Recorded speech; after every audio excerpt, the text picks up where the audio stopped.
Details are very sketchy at this moment. We don't know precisely what happened. We don't know the sequence. First of all, the president is safe. Safe, yes, but not okay. Reagan starts complaining of pain in his back and his chest and his side. Not feeling so good. And just then, I coughed. And I had a handful of bright red, frothy blood. And he said, I think I've cut the inside of my mouth. And I said, let me look. And it was pretty profuse. And Parr knows this is big trouble. So he has a decision to make. Do I head back to the White House, the safest place in the known universe?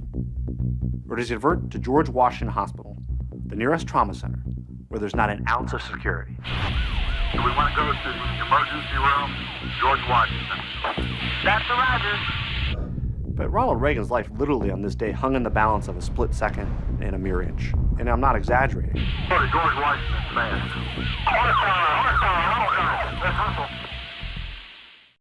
The thoughts and ideas expressed in this podcast are solely those of the authors and guests of the podcast. Listener discretion is advised. Welcome to Soberless Thoughts. I'm Mike Odenbeck. I'm Alex Worley. And these are our Soberless Thoughts.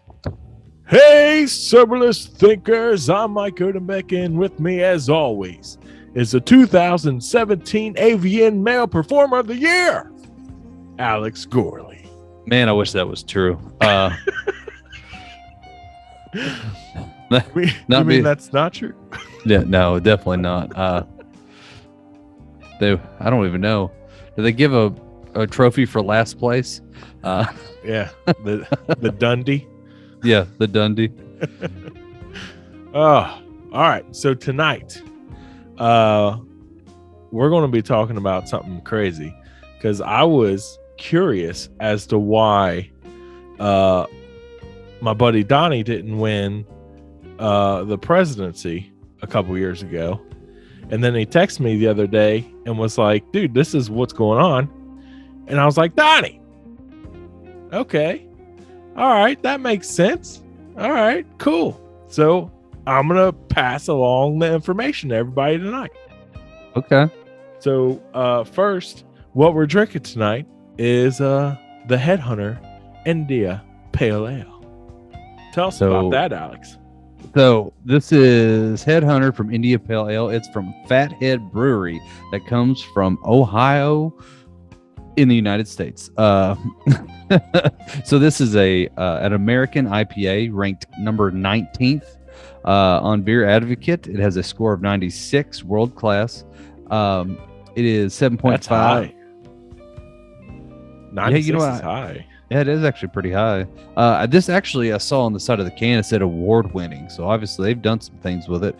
I don't know if I actually have all the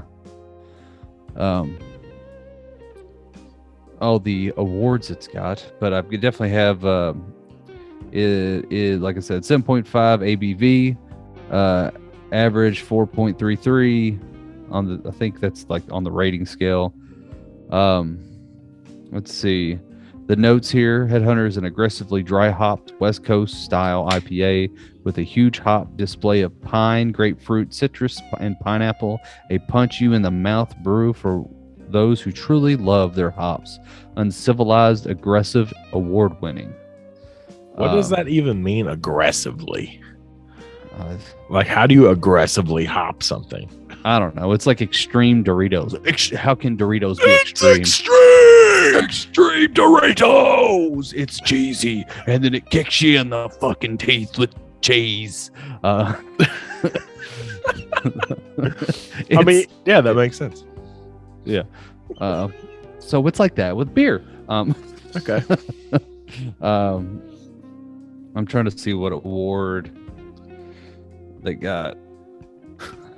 That is one thing that I miss about the late 90s is the extreme Doritos and the extreme Mountain Dew, and everything was extreme. Yeah. What, you know what it was, right? It was, they were, Tony Hawk, Pro Skater, all those were out. You had the X Games that were blowing up finally, and then they had to perpetuate the food with it. Yeah. Like X, everything. Yeah. Yeah. With Generation X. Generation Extreme. Extreme. Well, While we're waiting on this, you want to try these bad boys out? Yeah. Ready to get What ready to get? What were we waiting on? I was seeing what awards they won, but internet. Internet. All right. Yep. Cheers. Cheers.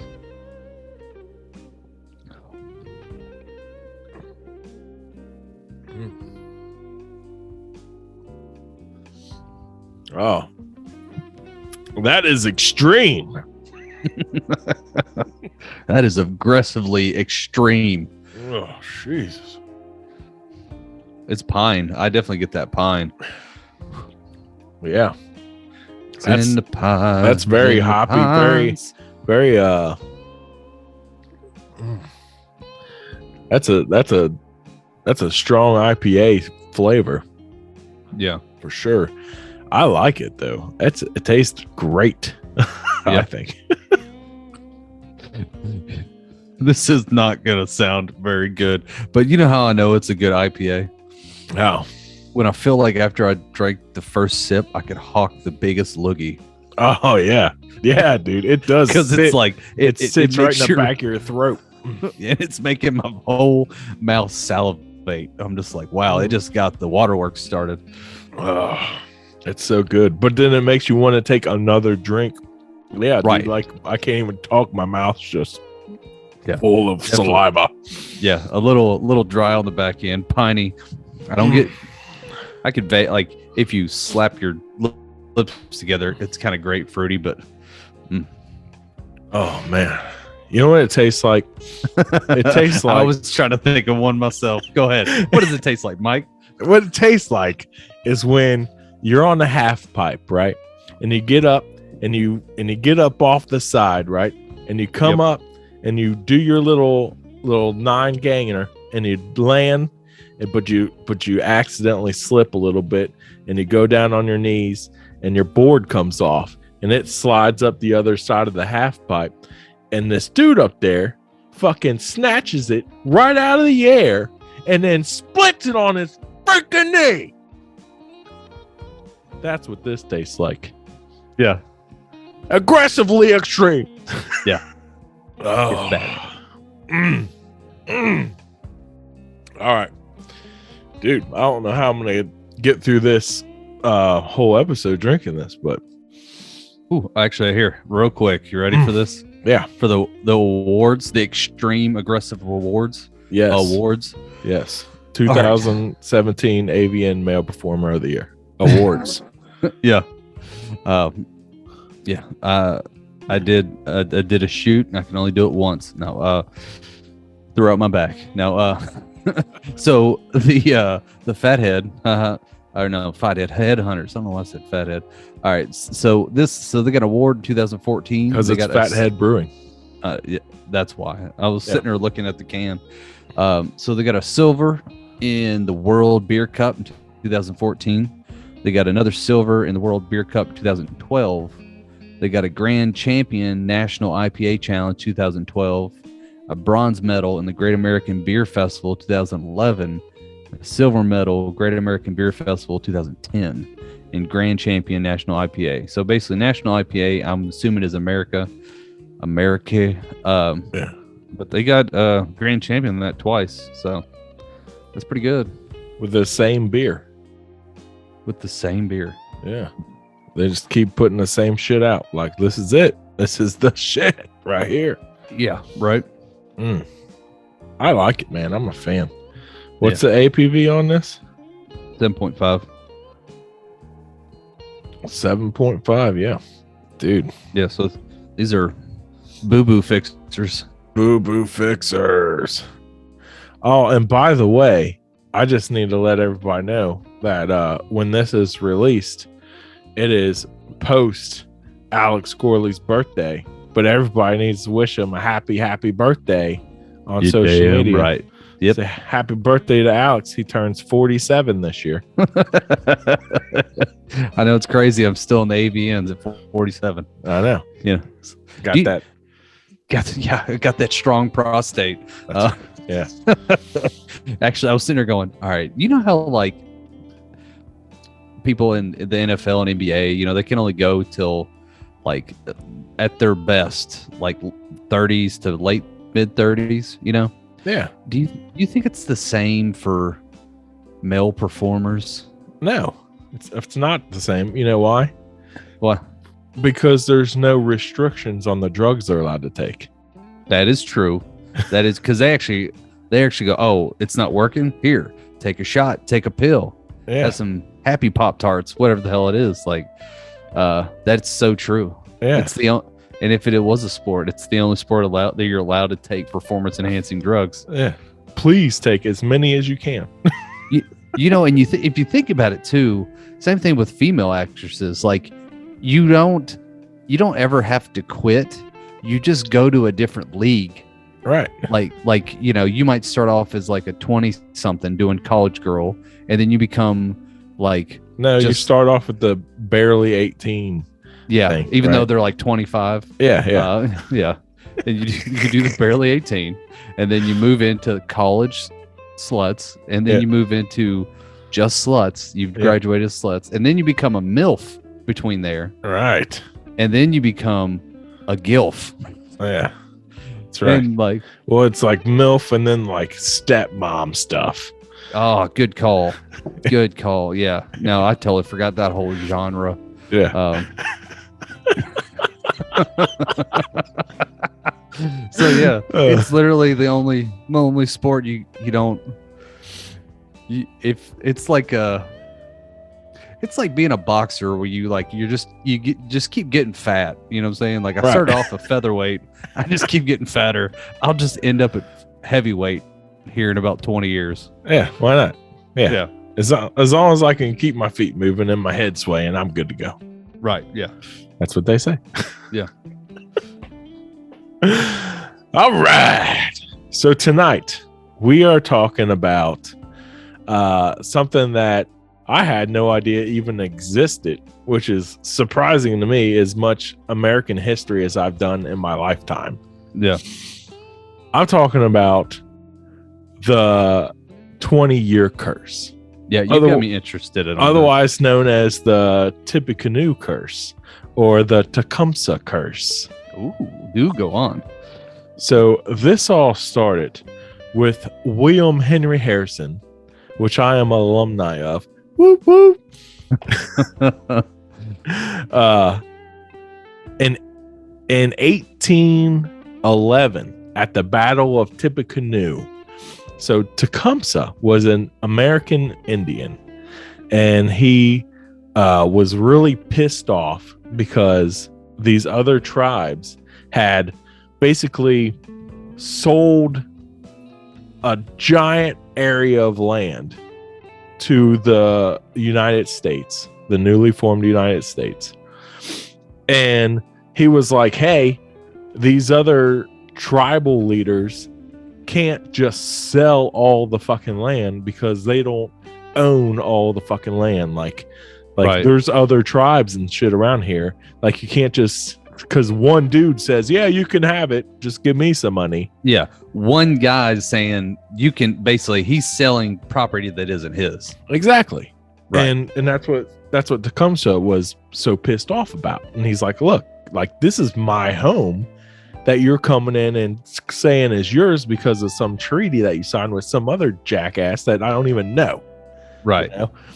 And so he like gathered up like 400 of his warriors and like came down into the town where William Henry Harrison was. And at this point, he was just like a general in the army, right? Mm-hmm. And he's like, look, like, he basically cussed him out, right? And William Henry Harrison is just sitting there the whole time looking at him like, yeah, I don't speak your shit. Yeah. Like, and then he'd look at a translator, and the translator would try and translate it, and he'd look back at him and he'd be like, yeah, I don't care. Like, you can fuck off. Like, dude, this is my shit now. Yeah. And and totally just disrespected him, basically. And so Tecumseh, at first he was gonna like, I think he like pulled out a tomahawk or some shit and was yelling at his other warriors like kill this motherfucker. And right. And so William Henry Harrison pulls out his saber, his like army saber, and like all the other soldiers all like point their guns at Tecumseh. And like, all right, so what's like, it was like a Mexican standoff at this point, right? Right. And Tecumseh finally is like, all right, we'll go. So they leave. And after they left, Tecumseh starts going around the other different local tribes that weren't part of the original assholes that sold the land, and was like, hey, we're trying to build up as big of a resistance as we can. Let's all get together so we can fight these guys, right? And get them out of here. Right. So as he's like going around from tribe to tribe trying to get people together, William Henry Harrison has like spies in the different tribes, right? That like are working for him, and they're reporting back to him like, hey, Tecumseh's not with his army right now. So he left his little brother in charge, which was, his name was, he went by it was Tenskowatawa, otherwise known as the Prophet. Oh shit. So that's what and he was like basically like a medicine man type of guy, right? He was like the crazy one. Okay. So Tecumseh left him in charge of the army. Well, William Henry Harrison gets word of this and is like writes to the Secretary of War or whoever, and he's like, hey, look, like, dude's gone.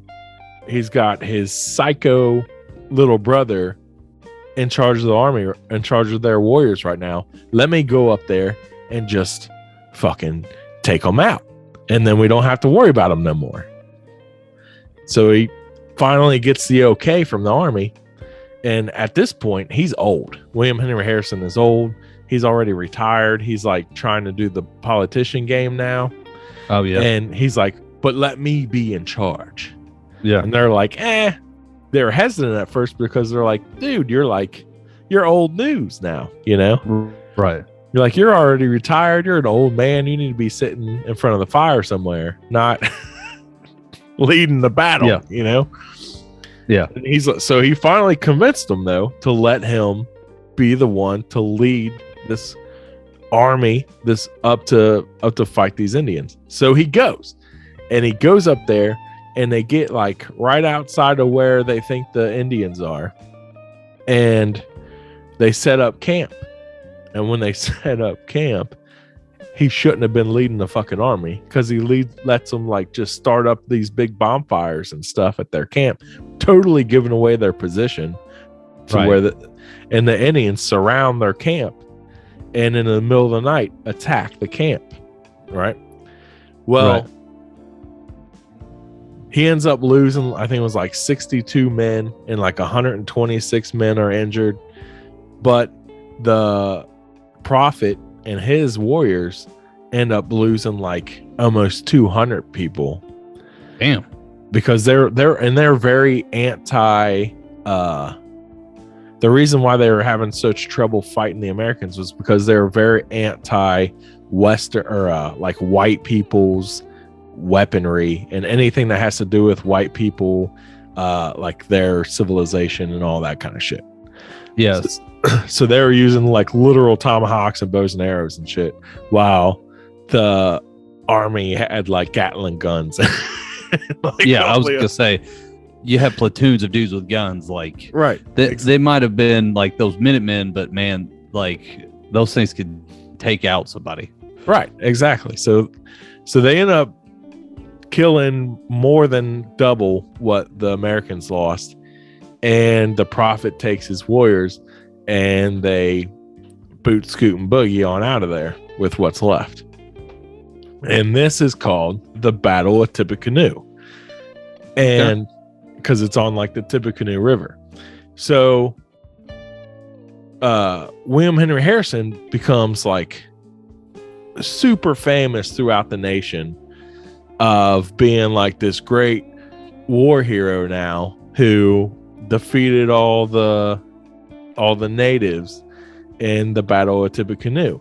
So then when he runs for office, for presidency, he runs under the slogan Tippecanoe and Tyler too. Old, because he went by the nickname Old Tippecanoe, and so his slogan was Old Tippecanoe and Tyler too. And it was like something just like caught the tongue and was catchy, and people caught onto it, and he was like a war hero and all this other shit. But he was like, when he was elected, he was like the oldest person ever elected president, all the way up until like Biden, and then whoever it was before, after Biden, and Trump was old, Biden was old, but he was even older than them. I can't remember who the oldest one was, but I know I was sitting there thinking that, like, oh man, let me like, how old? Because Trump was like in his 70s, right? I'm not sure. I think William Henry Harrison was like 67, 68 when he was elected, but that doesn't even have anything to do with what I'm talking about. I know. I'm just curious now. Biden is actually the oldest. Yeah. 78, and then Donald J. Trump was 70. Ronald Reagan was 69. Yeah, and would you say William Harrison? Yeah. Yeah, he's number 4, actually, right after Ronald Reagan, 68 in 23 days. Yeah. So at the time, he was the oldest, and then he was the oldest for a long time, all the way up until Reagan. Right. I was like, man, you're jumping, like him, jump up a couple hundred years, boom. Right. Exactly. Yeah. So before he became president and won that presidency, this was in 1840, he won the presidency. Right before that, Tecumseh was engaged in another battle against somebody else and was killed in battle. And over his dead body, his younger brother, the prophet, cursed William Henry Harrison for not going with Tecumseh all those years back and doing the treaty that they wanted to do, that basically started this whole Tecumseh War that had been raging. Yeah. And so he like, all these eyewitnesses said that he basically was over his body yelling into the sky, like cursing William Henry Harrison. Right. So Harrison becomes president, and it's the shortest presidency in the history of presidents. He was president for 3 weeks. After his inauguration, he was dead within 3 weeks from pneumonia. I remember hearing this. Yeah. So this is what a lot of the historians think is the actual reason why he died, was because there was all this talk in the newspapers and stuff at the time about how he was the oldest president ever elected, and he didn't want to seem to be like this old man that couldn't get shit done.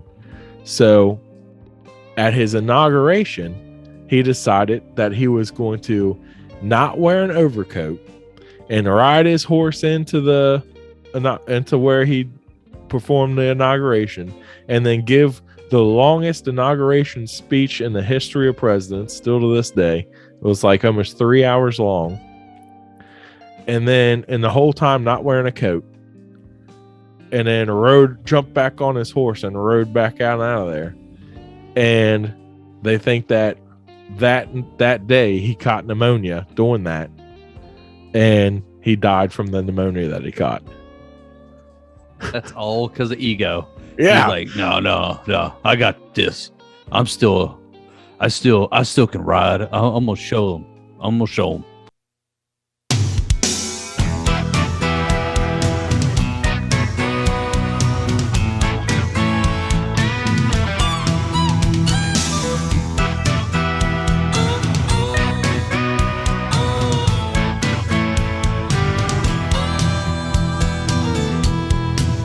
I'm an Indian outlaw, half Cherokee and Choctaw. my baby, she's a Chippewa. She's a one of a kind. All my friends call me Bear Claw. The village chicken is my pawpaw. He gets his orders from my mama. She makes him walk the line. You can find me in my wigwam. I'll be beating on my tom-tom. Pull out the pipe and smoke you some. Hey, and pass it around. 'Cause I'm an Indian outlaw. Half Cherokee and Choctaw. My baby, she's a Chippewa. She's a one of a kind.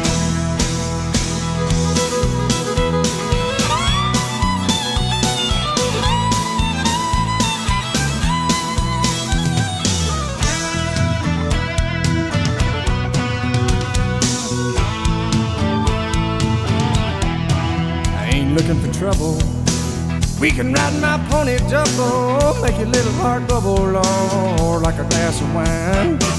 I remember the medicine man.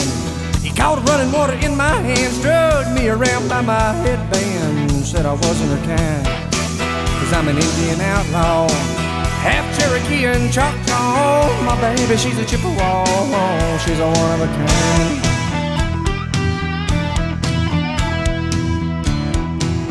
I can kill a deer or a buffalo with just my arrow and my hickory bow. From 100 yards, don't you know? Wow, I do it all the time.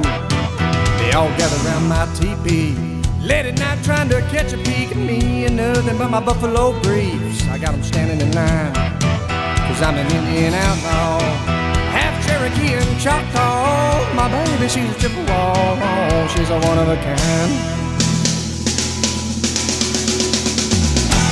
Cherokee people, Cherokee tribe, so proud to live, so proud to die.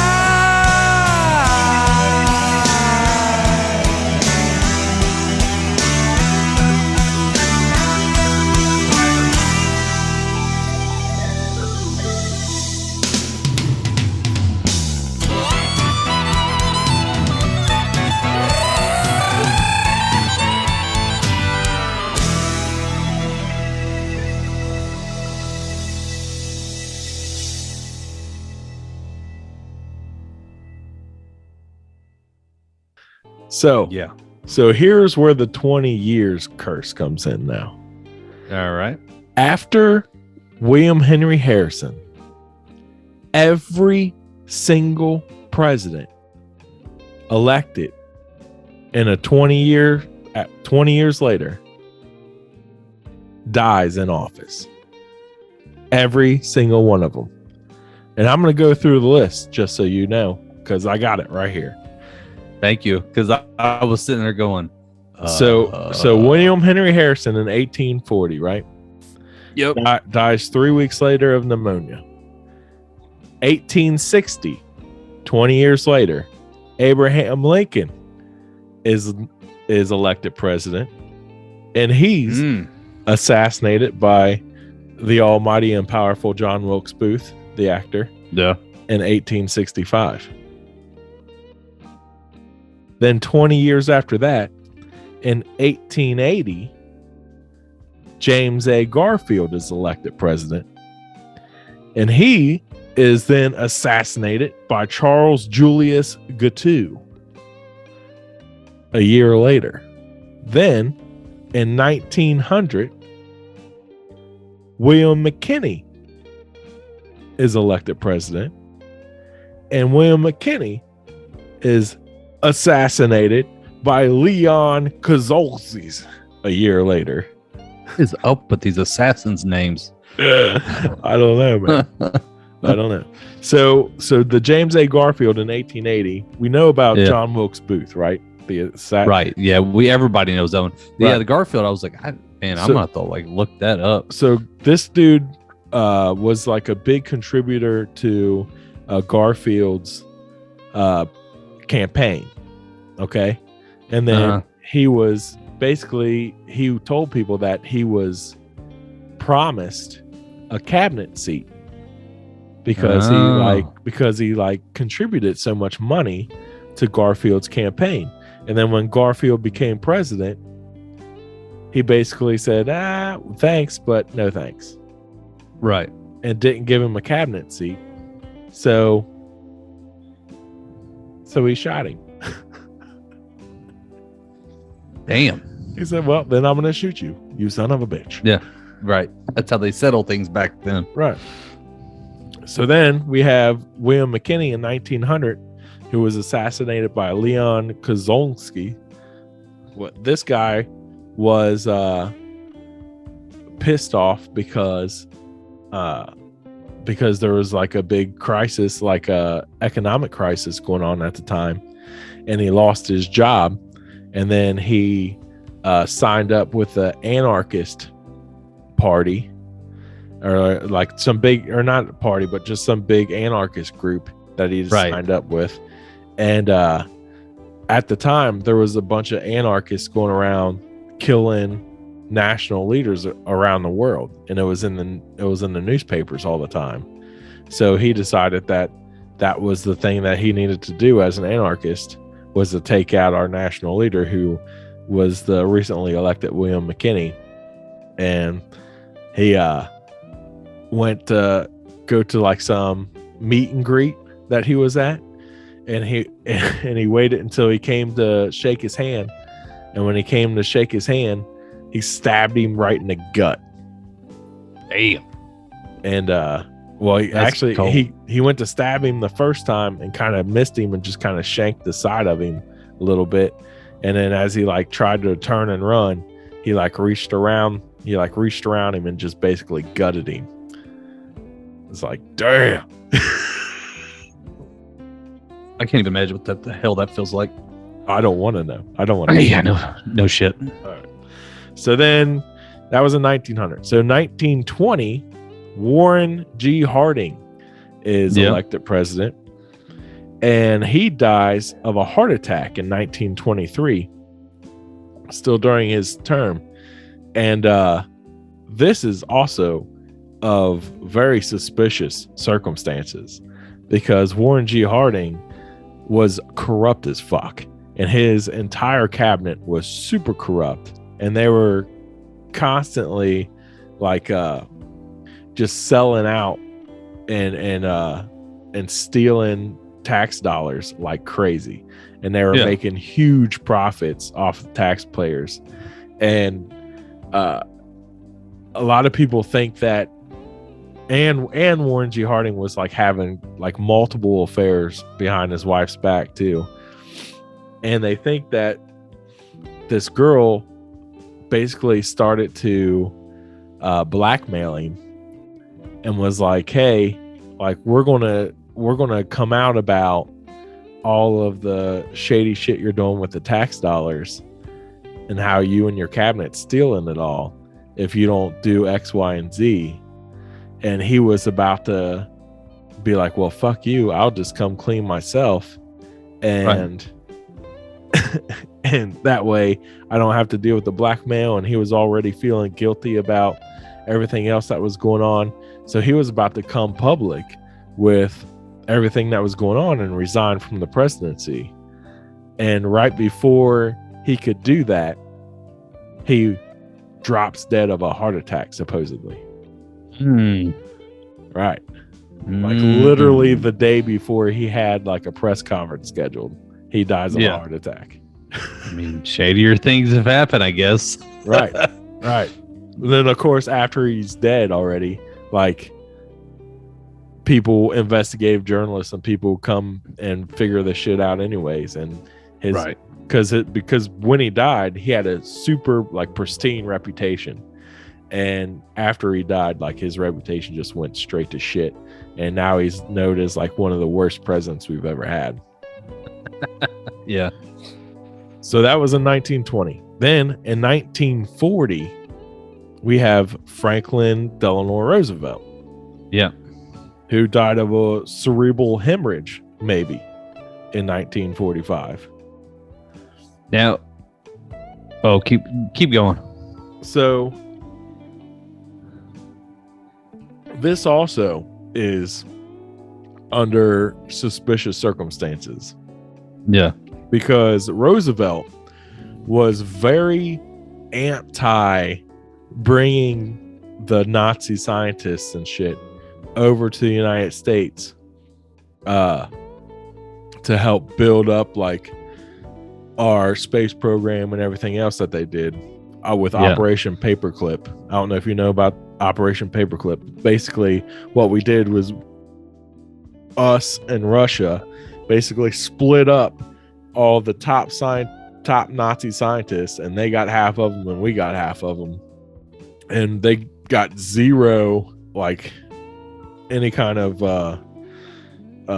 accountability at all for what they did in Germany.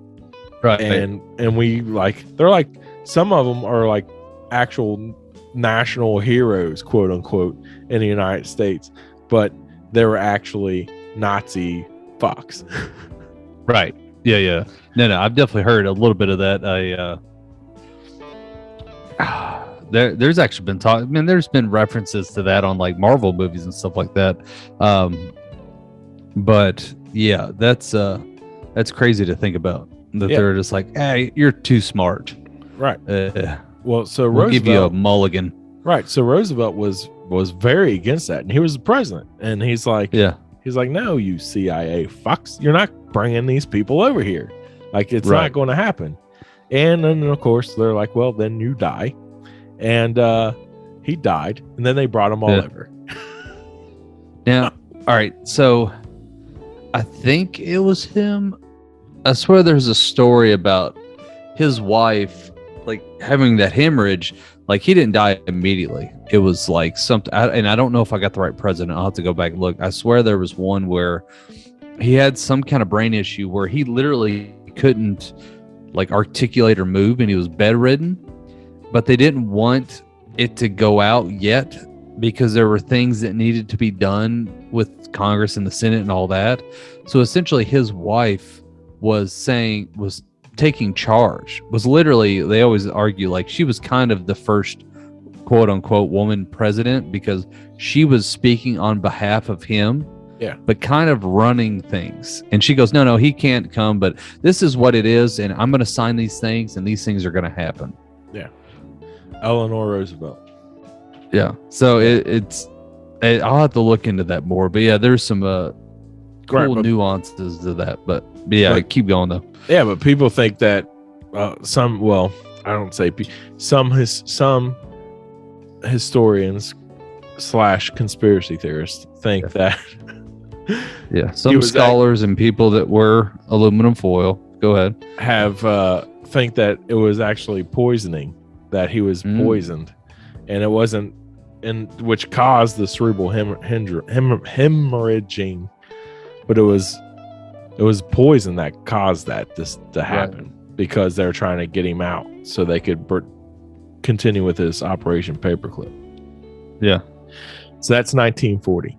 So 20 years later, in 1960, JFK is elected president. Right. And we all know that one. We all know how his wife shot him and killed him. Oh, shit. Actually, dude, I've seen so many different theories. I've seen the theory about his wife shooting him. I've seen the theory about the driver of the car that he was in turn around and shot him in the head. Like, and of course the grassy knoll thing, and then, obviously it was really just Lee Harvey Oswald, but whatever. It's wild we haven't covered that one, actually. Well, that's maybe another. That would take forever. I was gonna say that might be one for a couple segments. Yeah. So, and the whole reason why he was killed, I think, is because he was about to put America back on like a silver-backed currency. Right. The whole Federal Reserve thing. Yeah, and get rid of the Federal Reserve, which money can't usually. Yeah, that can't happen. Can't happen. So right. Now, money is the quickest way to get yourself killed. Right. Yeah, exactly. Dude. All right. So now we've gone from 1840 all the way to 1960, and every single president every 20 years has died in office, right? So now we're at 1980 in the election of Ronald Reagan. Ronald Reagan and Nancy Reagan were very, very aware of the 20-year curse. Yeah. And Nancy Reagan begged and pleaded Ronald Reagan to not even run for presidency in 1980 because of the 20-year curse. And he's like, no, look, if I die in office, then I'm going to live every moment until the day that I die in office, doing everything I can for my country. Ronald Reagan, great man, right? Yeah. Well, there was an assassination attempt on Ronald Reagan a year after he took office. Did you know this? Did not. He was shot by a man named John Hinckley Jr. and like 4 other guys, including like Secret Service agents and governor and like a couple other people that were all like in the group that he was standing in, all got shot. They just like laid out the whole clip on him, right? Right. Well, Ronald Reagan didn't die, but maybe he did. Maybe he did. And just hear me out now. All right. No, I like, keep it coming. Because Nancy Reagan was known for being huge into occult shit and black magic shit. And I think he died, and she black magic zombied his ass for the rest of his known days. Damn. And even his own son said that after he was shot, that he basically just fell into dementia, and they had to like very strategically have him like give speeches and like not do like press conferences and just like basically read off the teleprompter, then walk away and like all this other shit because he just mentally was absent. Right. And they thought that he had just fell into dementia. Well, I think he had died, and Nancy Reagan and all her witches and shit that she used to have in offices, like she had actual witches in offices in the White House as like her assistants and like secretaries and shit. Yeah. And I think she kept him alive. Like, and I think he actually died. I think he actually died. Yeah. And it continued on.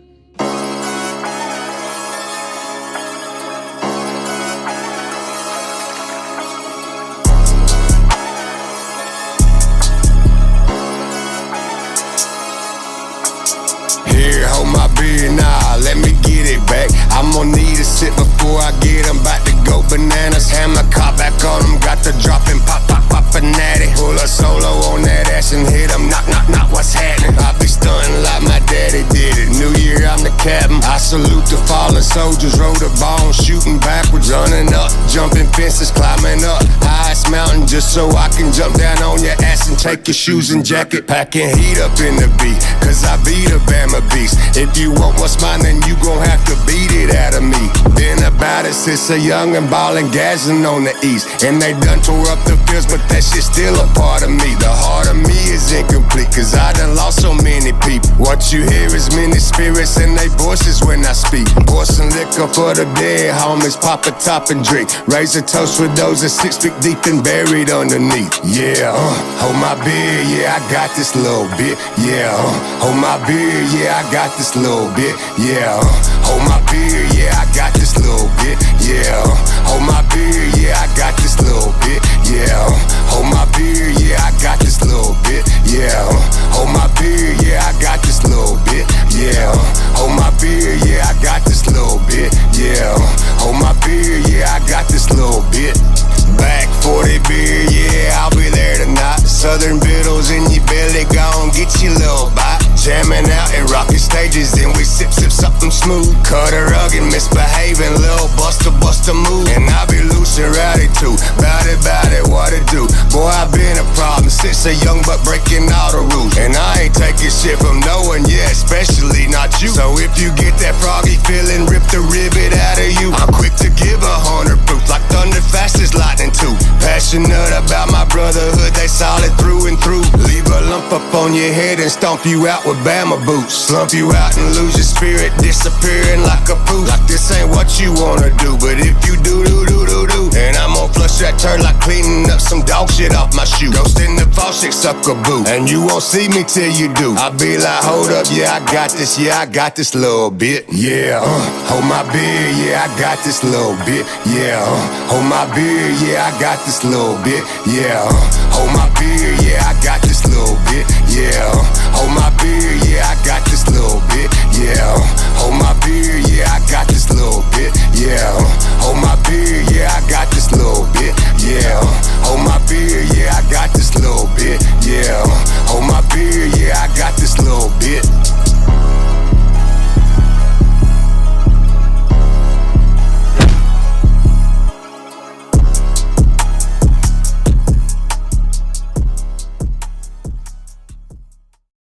I'm going to go on to the next one, but we're going to like Reagan and the next couple we're going to continue with afterwards because I found out some other crazy ass shit last night that really fucking blew my mind. So that's in 1980. In 2000, George W. Bush is elected president. Yep, remember that. Supposedly, George W. Bush is still alive today. Right. But let me tell you, did you know that a year after he was elected president, right after 9/11 happened, somebody threw a live grenade at him. Damn. And supposedly it was a dud and didn't go off. Although all the witnesses that were there have since been eliminated. Oh shit. Yeah, I'm sitting here thinking, even with Reagan, I'm like, why do you need, what if they just have doppelgangers?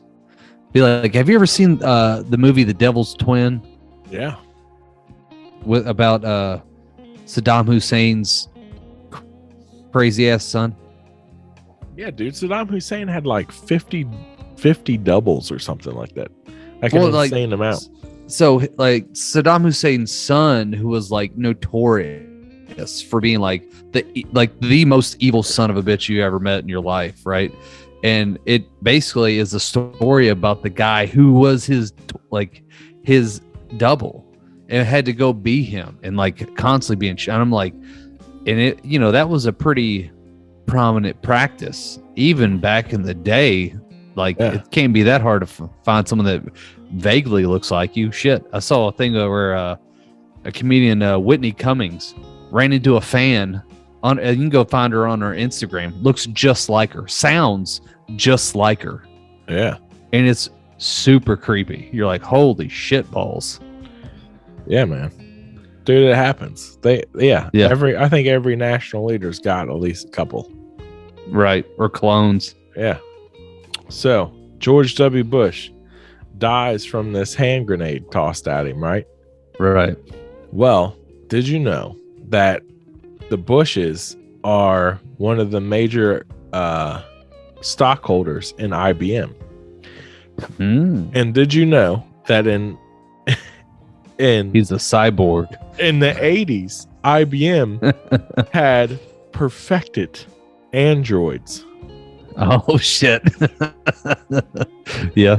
So 20 years after they'd already perfected androids, which this has all been wiped from the internet, but I have the Wayback Machine and I can find all this shit out. And dude, there's pictures and everything else of these androids that IBM had in the 80s that looked and acted and were like you couldn't tell them from people. Right. I think he's to this day an IBM android. George W. Bush's. Nice. Yeah. Yeah. That's my belief. So back to the beginning of this podcast. Yeah. I said, Donnie texted me, and I was like, Donnie, why did you? And he says, look, dude, I threw the election. He's like, I bought off the people who run the scanners and all that shit where you vote, the voting machines. He's like, I paid them all to give Biden all the votes. He said, please fucking give him the votes, because the 20-year curse. I'm not trying to die. I'm not trying to be the motherfucker dead. Yeah, that's what he said. And I was like, dude, that makes perfect sense. He didn't want to be part of the 20-year curse. Yeah, I mean, I could actually kind of see that happening. Yeah. And it would be just the part, like, no one would, like, the last person you'd suspect. Exactly. Exactly. And yeah, everybody's because a ton of conspiracy theorists out there talk about all the time about how Biden stole the election and this, that. 81 million votes, the most voted for president, like the most popular president in the history of the United States, right? Yeah. Well, shit. Trump's like, take them all. We need you to have all those votes. He sent his own Trump trucks. They're on video showing up to pollster areas and like dropping off ballots that 100% went to Biden. Yeah. I mean, not to tie in another conspiracy here, but it would, like, if like something like if the 20-year curse is true, it would also make The Simpsons true. Because you know the thing about The Simpsons, right? What's that? Well, so like there's, which we need to get into that's something like we'll have to tie into later, like get into actual big Simpsons. So basically The Simpsons have been telling, like, predicting the future for years now, right? Yeah, I've seen those. I've seen the Simpson predictions. Yeah, right. Yeah. So one of them's like Donald Trump with like there was that famous picture of him with all the people touching the orb, and they did it in The Simpsons like years before. There's another episode where Lisa Simpson is the president, and she's the first woman president, and she goes, "We've got to do this because we have to fix." She says something kind of backhanded, like, yeah, we got to do this because Donald Trump left a mess to fix or something like that. And this was before Donald Trump ever, like, everyone had always asked Donald Trump if he wanted to be president, like in the 80s and 90s even. Yeah. Like if you go back and look, and he always like, nah, I don't want to do it. I don't want to do it. So this is like one of those episodes, like before he even expressed interest. So like if it comes true, that means, like, you know, if something happens to Biden, then Kamala Harris becomes president, and then that's the first woman president, aka that's Lisa Simpson becoming the first woman president. And it's like, holy shit, what kind of prodigy or not product oracle do they have over at the Simpsons writing staff? But that was my prediction at the beginning of this year, remember? That Kamala Harris would become president. Yeah. Oh no! Ever since I saw that Simpsons episode, I've kind of been like, I mean, he is the oldest president. I mean, even if it wasn't something crazy, like, you know. Right. All right, now, dude, listen. This is something that I found last night. So I was doing some last-minute research on this just to make sure I had all my IBM facts together, right? Right. And I found out that when Ronald Reagan was shot at, Bush, the Bush Sr., was sitting in a room already waiting with like I think it's like the Speaker of the House or somebody, like whoever it is that like basically signs them or has them put their hand on the Bible or whatever and swears them in as president. He had them already in the room with him, like waiting ready to go, and like all these other people, like in like press and everybody else, like just waiting for the call, right, before it even happened. Okay. And then he had like no explanation afterwards as to why he was holding this, like he had these people there. Like, That's right? some House of Cards shit right there. Right. So then come to find out, he's having dinner with the father of the guy who shot Reagan the night before Reagan gets shot. Ooh. So they go way back, because John Hinckley Sr. is this huge oil tycoon in Texas. And of course, the Bushes are all tied up in the oil in Texas, right? Right. So they go way back. So he's friends with them. And he's literally having dinner with the dude's dad the night before the son shoots Reagan, right? Damn. Yeah. Of course, in the media at the time, they all listen. 5 hours after Reagan is shot, Bush leads the quote unquote investigation into Hinckley and the conspiracy behind the assassination attempt of Reagan. Yep. The investigation is led by Bush himself, and within 5 hours, he says that there's nothing to see here, no conspiracy, and it's been shelved ever since then.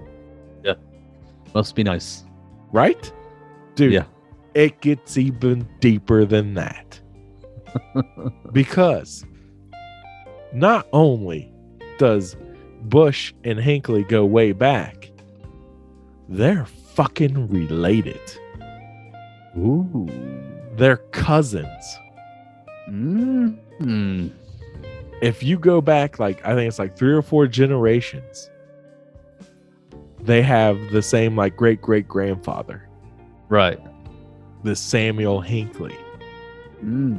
Damn. What's crazy, just that by itself, just the fact he knows the dude's father, like that, like the likelihood, that alone should scream something. Yeah. And I bet you, and not only are they related, do you know who else is the offspring of this Samuel Hinckley? No. Barack Obama. Shut the fuck up. I swear to God, dude. I swear to God Almighty. Oh, shit. Bush and Obama are like 8th cousins. No shit. Yes. Damn. Through the Hinckley bloodline. Who the Hinckley's are the ones that shot Reagan. Right. So the Hinckley's are like Illuminati. Dude, they're like the richest people in America. They're they're like super rich oil tycoons. Yeah, they're like Rockefellers or Is that nuts, man? That's crazy. That's wild. I didn't know. Dude, I found that last night going through like these genealogy websites, and I was like, no, this can't be true. This can't be real. And right. I went back through like 2 different genealogy websites, and dude, it's real. It's for real. So George Bush and Barack Obama are cousins with John Hinckley, who shot Reagan. Yeah. Nobody will investigate it. It's already been, the case is closed, as they say. Right. Yeah. Yeah. It's over. Like, it's done. That's old news. We're on to something else. Dude, I bet you Ted Bundy would have loved to be in the lead investigator on his case. Right. Like what? There didn't seem like there's anything wrong here. Seemed like her face spontaneously combusted. Right. Yeah. Oh, dude, it blew me away. So like, dude, that is kind of wild. So yeah, that's it. So Tecumseh, 20-year curse. Yeah. All the presents. And now it's just a matter of time to find out if it's true. If Biden bites it. Yeah.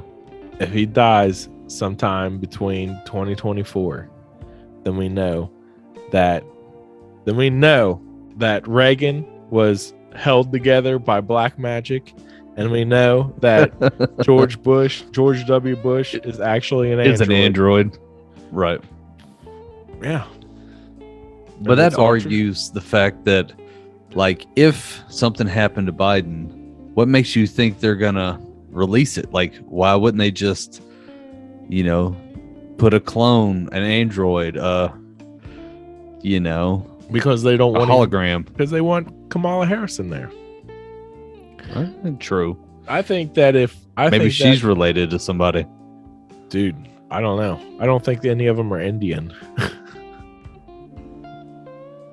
She's 100% Indian. I don't know. Yeah, but how? Well, I was gonna say, like, yeah, but you never know. Like, England invaded India. She could have like a distant on Barack Obama's dad's side, she could be related somehow. Yeah, I don't know. You never know, man. Like, that's just what's crazy about it. Genealogy is wild. Yeah, I don't know. Maybe 5 years ago she sucked Michelle Obama's dick. If we all could be so lucky. God, he says it's bigger than Brock's. So, I mean, if that was true, I feel like whenever that's the case, that's always the case. Yeah. Well, yeah. Like, you know what? I'm gonna hook up with this person who is a female with a dong, and then she's gonna whip it out, and it's gonna be way bigger than mine. Yeah, dude. Yeah, dude. Listen, my buddy was telling me this story one time. He said listen. Yeah, keep going. he said he met this girl at the bar, super hot, right? And she's like, "Come back to my place." He's like, "All right, yeah, let's go back to your place." So they go back to her place. They start like making out on the couch, whatever. And she kind of bends over in front of him, and she's like, "I like it in the butt." And he's like, "What? Like, I just met you. You want to do anal?" Yeah. She's like, "Yeah, like let's fucking do it. Like, I want to put it just buried in my ass right now." Right. And he's like, and he said that she just pulled down her underwear, like her little panties, just so like her butt sticking out. And he's like, "Fucking rock hard. Let's get it." Yeah. So he starts nailing her in the ass, right? And he's fucking going to town, and she's fucking loving it. He's loving it. He reaches around to start fingering her while he's fucking her. Rock hard cock he grabs onto. Right. Rock hard cock. He's like, "What the fuck?" Jerks her off. I mean, it's the only polite thing to do at that point. It's the only thing he said. That's what he told me. He's like, "It's the only thing I could do. It's the only thing I could think of to do." Yeah. It's like, she came in my hand, I came in her butt. We called it a day. I mean, at that point, what do you do, really? You're like, "Look, I can either get upset about this and leave, but I still have a problem because I gotta go home and crank one out, or we'll just go ahead and do the thing and tell my buddy Mike about it later." Yeah. Yeah. He still texts her every once in a while. I'm like, man, it just opened a whole new avenue for you, didn't it? Yeah. I mean, you know, whatever. Yeah, whatever. No, don't gotta worry about getting her pregnant. That's right, dude.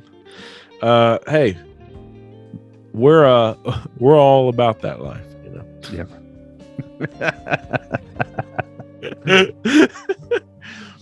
We support Soberless Thoughts supports all types of relationships, no matter what they are. Yeah. And that's what we think. What do you think? Email us at soberlessthoughts@gmail.com. And where can they find us in social media, Alex? They can find us. Hold on. I was just having a recap in my head right before you were doing. That's what I was laughing about. Like, dude, we went from President Conspiracy that's killing people every 20 years to a jump to a dude begging a trans woman in the ass. This is a great podcast, is what I'm trying to say, and I'm a big fan of it. And I totally agree everything you said. We're all about people. It's all about love, people. You love who you're gonna love. You're gonna make love to who you're gonna make love to. That's right. And sometimes you get a surprise. You can either go with it or you can't. And we just suggest you go with it. Well, that's exactly right. We do not discriminate. No. So that being said, if you want to hear more of our Soberless thoughts, you could contact us at soberlessthoughts@gmail.com. We'd love to hear all things that you have Soberless thoughts related. Like if you want to tell us about a drink, if you want to tell us about an idea, hell, if you want to tell us a very involved story about relationships or love or conspiracies, anything that you have just brewing in your mind that you just got to get out to somebody, we're that somebody you need to talk to. Let us, even if you don't want it post, we won't even put your name. Just tell us the story. We love the stories, the content. Now, other than that, we definitely would suggest you all go to all of our social medias and like, share, and comment. Basically, Facebook at Soberless Thoughts, at Instagram at Soberless Thoughts. You can also go on Twitter at Think Soberless. And don't forget to also like, think. I don't know why I said think. Like, share, and comment on all the podcatchers, meaning iTunes, Google Play, or Spotify, or any other thing that actually catches our podcast. Tell your friends, family, loved ones, random people you pick up at bars that I love this podcast and you will too, and listen and tell all your friends. Yeah. And your worst enemies. Yeah. That's what that's what I like to tell people. Tell your worst enemy that you hate this podcast and they'll listen to it and we'll thank you. That's right. Like, this is a fucking podcast. Yeah. Yeah. And then you're like, what's that called? Soberless Thoughts. You wouldn't like it. You wouldn't like it. Right. Oh yeah? Why is it addicting? No, it's not it's not habit forming.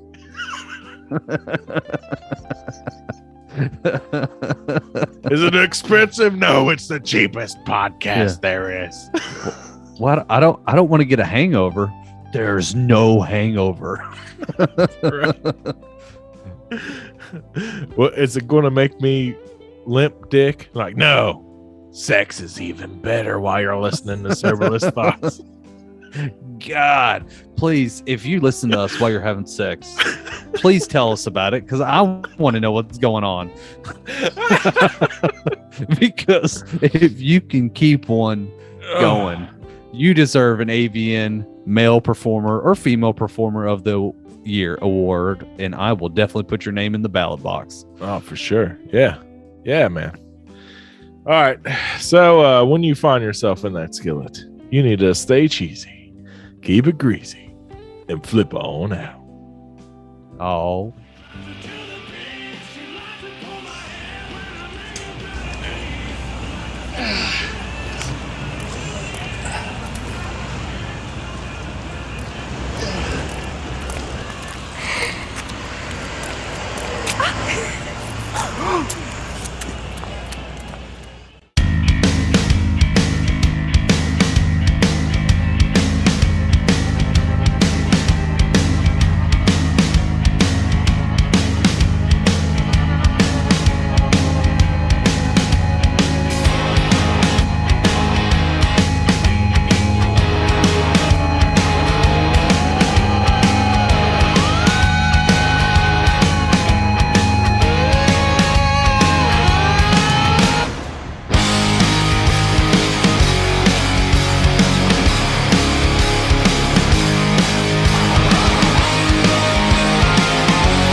Soberless.